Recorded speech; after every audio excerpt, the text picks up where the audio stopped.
ආයුබෝවන් මගේ යාළුවෝ හැමෝටම. ඉතින් අදත් මම ඔයාලට අලුත් පාඩමක් අරගෙන ආවා. ඊට කලින් අද අපිත් එක්ක අලුත් යාළුවෙක් එකතු වෙනවා නම් ඔයාලා මුලින්ම කරන්න ඕනේ මේ පාඩම නෙමෙයි බලන්න ඕනේ අපේ පළවෙනි පාඩම බලන්න. පළවෙනි පාඩමේ ඉඳලා පිළිවෙලට බලාගෙන එන්න. මේ වෙනකම් කරපු හැම පාඩමකම links ටික පල්ලෙහා description එකේ මම දාලා තියෙනවා. ඉතින් ඔයාලට පුළුවන් පිළිවෙලට මේ වැඩසටහනත් එක්ක එකතු වෙන්න. ඉතින් විශේෂ දෙයක් කියන්න තියෙනවා. O level කරන කෙනෙක් ඉන්නවා නම් ඔයාලට පුළුවන් මගේ අයියා කරන මේ knowledge hub කියන channel එකට ගිහිල්ලා ඒ channel එකේ තියෙන පාඩම් එක එකතු වෙන්න. අපොස සාමාන්‍ය පෙළ ගණිතයේ සාර්ථකව සමත් වීමට අවශ්‍ය සියලුම පාඩම් කොටස් මෙන්ම අපොස උසස් පෙළ තොරතුරු තාක්ෂණය සහ වෙබ් නිර්මාණ පිළිබඳ මුල සිට සරලව ඉගෙන ගැනීමට ඔබට හෝ ඔබගේ දරුවාට අවශ්‍යයි නම් දැන්ම knowledge hub YouTube channel එක වෙත පිවිසෙන්න. සියලුම පාඩම් කොටස් මුල සිට උදාහරණ සහිතව සරලව පැහැදිලි කර ඇත. මෙවර සාමාන්‍ය පෙළ සඳහා පෙනී සිටින දරුවන්ට මෙන්ම 8, 9, 10 ශ්‍රේණි දරුවන් සඳහා විශේෂයි. ඔබට පහත ඩිස්ක්‍රිප්ෂන් එකෙන් මෙම channel එක වෙත පිවිසිය හැක.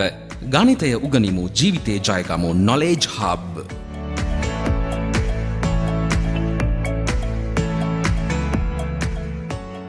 හරි එහෙනම් අදත් මම ඔයාලට අලුත් චූටි වාක්‍යයක් කියලා දෙනවා. අපි එහෙනම් ඉක්මනට බලමු මොකක්ද ඒ වාක්‍ය කියලා. ඉතින් අද ඔයාලට ඉගෙන ගන්න තියෙන මේ වාක්‍ය තමයි I don't have time. ඒ කියන්නේ මොකද්ද? මට වෙලාවක් නැහැ. I don't have time. මට වෙලාවක් නැහැ. අපි බලමු මේකෙන් වාක්‍ය ටිකක් කියලා. I don't have time to explain. ඒ කියන්නේ මට විස්තර කරන්න වෙලාවක් නැහැ. explain කියන්නේ විස්තර කරනවා. I don't have time to argue. ඒ කියන්නේ මට වාද කරන්න වෙලාවක් නැහැ. I don't have time to play with friends. ඒ කියන්නේ මට යාළුවොත් එක්ක සෙල්ලම් කරන්න වෙලාවක් නැහැ. I don't have time to go. ඒ කියන්නේ මට යන්න වෙලාවක් නැහැ. I don't have time to watch cartoons. ඒ කියන්නේ මට කාටුන් බලන්න වෙලාවක් නැහැ. ඉතින් අන්න ඒ විදිහට ඔයාලට I don't have time කියන එක දාලා කැමති දෙයක් කියන්න පුළුවන්. හිතට එන දේ මුලින්ම කියලා හරියට මුලින්ම පුරුදු වෙන්න. කට හුරු වුණාට පස්සේ ඊට පස්සේ ඔයාලා පොඩ්ඩක් උත්සාහ කරන්න මේ වාක්‍ය ටිකක් දික් කරන්න. මම ඔයාලට වෙනදට කියලා දෙනවා වගේ because කියන එක දාලා අපිට මේ වාක්‍ය චුට්ටක් දික් කරලා කියන්න පුළුවන්. ඉතින් අපි මේ වාක්‍ය චුට්ටක් දික් කරලා කියලා බලමු. මම ඉස්සෙල්ලා ඔයාලට මුලින්ම කිව්වේ I don't have time to explain කියලා. ඒ කියන්නේ මට විස්තර කරන්න වෙලාවක් නැහැ කියන එක තමයි මම මුලින්ම ඔයාලට කියලා දුන්නේ. අපි මේ වාක්‍ය පොඩ්ඩක් දික් කරලා බලමු.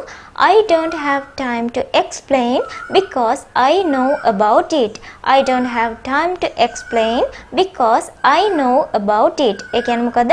මට විස්තර කරන්න වෙලාවක් නැහැ. මොකද මම ඒ ගැන දන්නවා.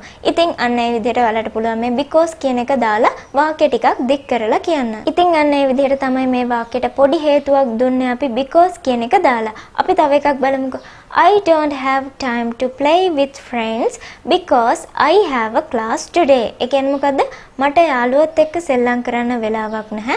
මොකද මට අද පන්තියක් තියෙනවා. I don't have time to play with friends because I have a class today. මට යාළුවොත් එක්ක සෙල්ලම් කරන්න වෙලාවක් නැහැ. මොකද මට අද පන්තියක් තියෙනවා. ඉතින් ඕකටත් මම because කියන එක දාලා චූටි හේතුවක් කිව්වා. I don't have time to argue because I know the matter. ඒ කියන්නේ මොකද්ද? මට වාද කරන්න වෙලාවක් නැහැ. මොකද මම ප්‍රශ්නේ දන්නවා.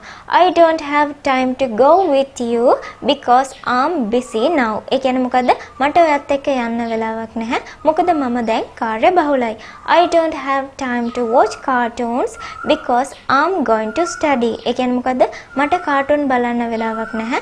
මොකද මම පාඩම් කරන්න යන්නේ. ඉතින් අන්න එහෙමයි because එක අපි මේ හේතුව කිව්වේ.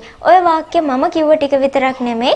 ඔයාලා දන්න දේවල් ටික කියලා ඔයාලට කියන්න ඕන දේවල් ටික දාලා මේ වාක්‍ය හරියට පුරුදු වෙන්න. ඒ වගේම තමයි පොඩි අයටත් මේක හරියට කියලා දෙන්න. ඉතින් එහෙනම් තවත් අලුත් පාඩමකින් ලබන සතිය අපි හම්බ වෙමු. ඒ හම්බ වෙනකන් ඔයාලා හැමෝටම සුබ දවසක්.